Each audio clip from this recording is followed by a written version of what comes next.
তোমার যে উম্মত তোমার উম্মত হবে, তোমার সুন্নতের অনুসারী হবে, তাদেরকে শাফায়াত করে করে জান্নাতে নিয়ে যাও।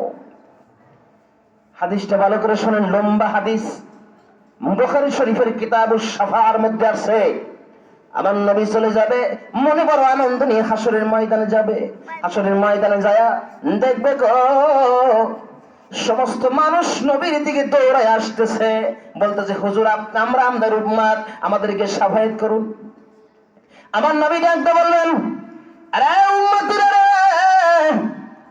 আজকে আমি নবীর উম্মত যারা হবে তাদেরকে চেনা যাবে তাদের এই চেহারা দেখে। সুবহানাল্লাহ। আমার উম্মত যারা আজকে হবে রে, তাদেরকে চেনা যাবে তাদের চেহারা দেখে।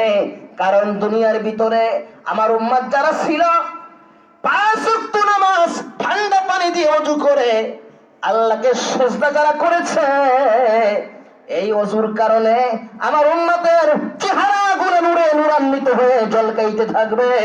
আর ওই নূরের চেহারাগুলো আমি রাসূল দেখে দেখে আল্লাহর জান্নাতের মধ্যে ঢুকাইয়া দিব।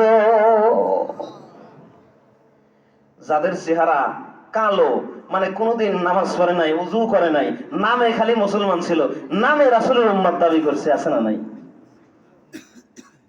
ওই যে বলেছিলাম প্রথমে গজল, আল্লাহকে যে পাইতে চায় হাজর তোকে ভালোবেসে, আরশ কুরসি লৌহ কলম না চাহিতে পেয়েছে সে।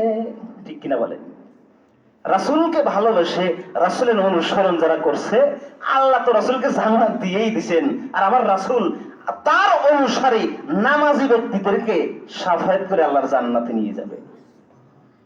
যাদের চেহারাটা কালো, ফজরের নামাজ পড়ে নাই, এশার নামাজও পড়ে নাই, ঠান্ডা পানিতে ওযু করা লাগে, কষ্ট হয়, ঠিক কিনা? তারাও বলে হুজুর আমরা তো আপনার উম্মত, আমাদেরকে শাফায়াত করুন।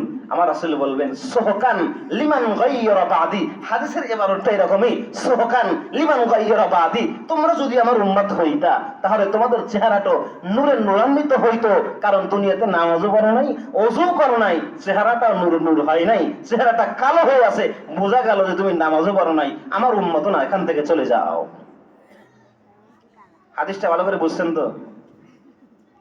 রাসূল বলেন ক্বালা সাবআতুন ইউযিল্লুহুমুল্লাহ, আল্লাহর রহমতের ছায়া ছাড়া আর কোন ছায়া হাসরের ময়দানে থাকবে না। আর আমি আল্লাহ ওই কঠিন মুহূর্তে 7 শ্রেণীর মানুষকে আমার রহমতের ছায়াতলে স্থান করে দিব। এই 7টা গুণ এখন বলবো, একটু মনোযোগ সহকারে শুনবেন, এদিক সেদিক খেয়াল করবেন না।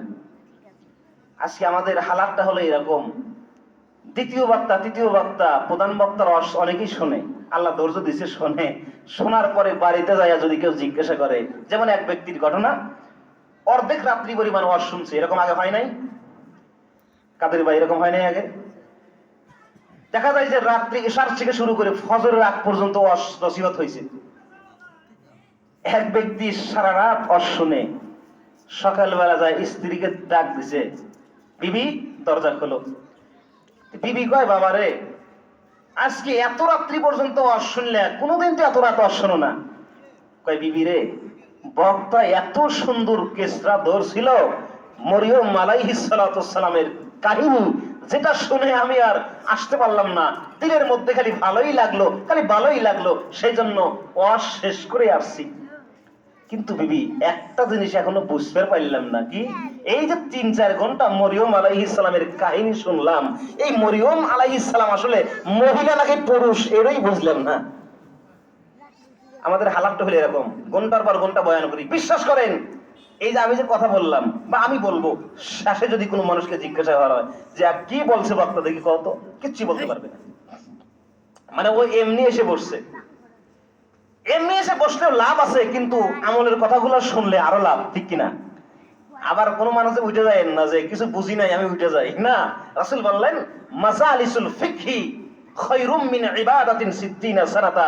আমার কোন উম্মত যদি কোরআন হাদিসের মাহফিলে যদি একটা মুহূর্তেও যদি সময় দেয়, যদি বসে, 60 বছর দাঁড়ায়া নফল ইবাদত করলে যে সওয়াব আমার আল্লাহ ওই বান্দাকে সেই সওয়াব দান করে দেয়।